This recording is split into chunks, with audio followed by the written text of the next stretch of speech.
बिल्कुल भी दया भावना है ही नहीं, कोई भावना मानवता की कोई है ही नहीं। ये तो राज लेने के लिए चिल्ला चिल्ला के रीट में ये हो गया, बच्चों का रोजाना सड़क के ऊपर डिस्को डांस करते थे। आज कहां गए वो सारे के सारे नेता? आज नीट में सीबीआई जांच जब केंद्र ने दे दी तो बच क्या गया? एनटीए पूरी तरीके से दिया। हाँ, रीट के समय हुआ ना, पेपर आउट हुआ तो उसका परिणाम निकला, परीक्षा निरस्त की गई, दोबारा बच्चों को मौका दिया गया और एक नहीं 2 परीक्षा कराई गई कि एक में कहीं कोई गड़बड़ कर ले तो फाइनल में नहीं आ पाए तो कम से कम योग्य लोगों का चयन हो।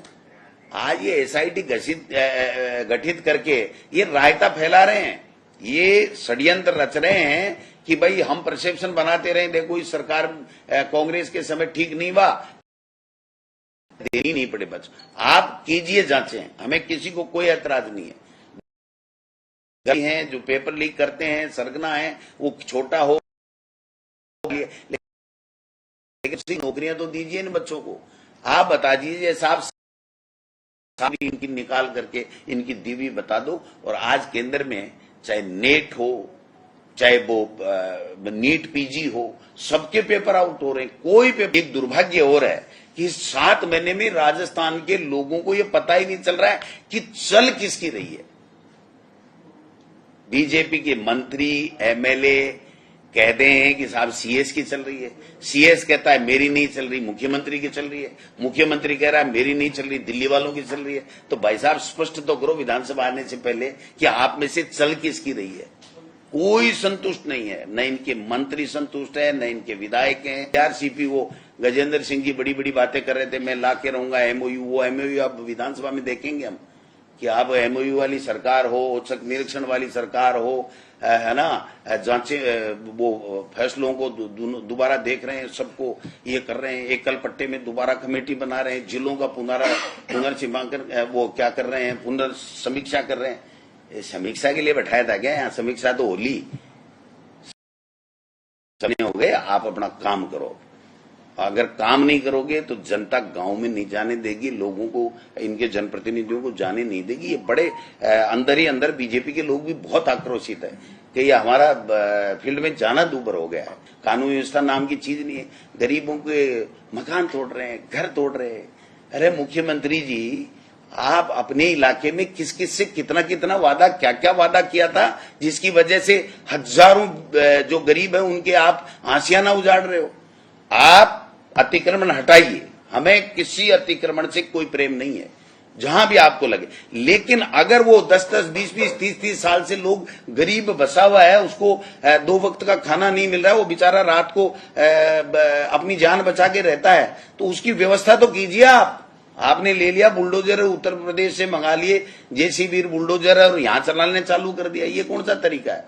इसलिए इसमें भी मुझे तो कोई साजिश लगती है, कोई न कोई इनका कमिटमेंट लगता है कि कुछ लोगों को फायदा देने के लिए इन गरीबों को आप बिना कोई इनकी रहने की व्यवस्था किए, बिना कोई इनको समय दिए इनको उजाड़ दो, तो उनका जो तथाकथित जो लोग हैं उनका फायदा हो जाए। वरना अतिक्रमण हटाएं, लेकिन अतिक्रमण से पहले जो वहां बरसों से गरीब बसा हुआ है उसके पुनर्वास की व्यवस्था करने के बाद में ही उस गरीब को वहां से हटाना। ऐसी क्या आफत आ गई साहब?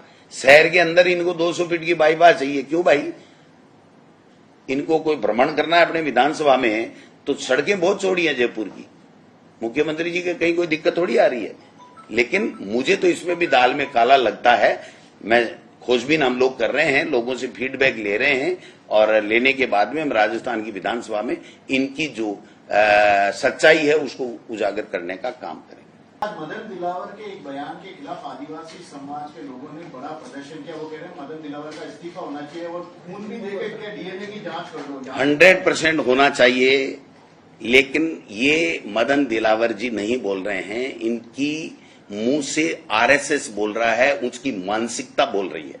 वरना अब तक 10 दिन हो गए, उस आरएसएस को ये कह देना चाहिए था कि ये हमारा अधिकृत बयान नहीं हो सकता, हमारी सोच ये नहीं हो सकती। या बीजेपी के प्रवक्ता सारे दिन बैठे रहते हैं बीजेपी के कार्यालय में, तो उनको ये कहना चाहिए था कि ये इनकी बात ठीक नहीं है। बीजेपी इसकी बात का समर्थन नहीं करती। इसका मतलब यह है कि आरएसएस और बीजेपी जो दोनों एक हैं, उनकी मानसिकता आदिवासियों के प्रति, एससी एसटी के प्रति और आम जन के प्रति किस प्रकार की झलकता। आप बताइए, ओम बिरला जी जय संविधान बोलने से चिढ़ करके और अनर्गल बयानबाजी करते हैं और अपने पद का दुरुपयोग करने लग जाते हैं, और दूसरे कुछ भी बोल रहे हैं, उनको कोई परवाह नहीं है। बीजेपी का आदमी तो कुछ भी बोल रहा है, लेकिन अगर कांग्रेस का सांसद ये बोल गया या इंडिया गठबंधन का सांसद ये जय संविधान बोल गया तो कोई गुनाह हो गया क्या? आप बताओ, आपने देखा होगा।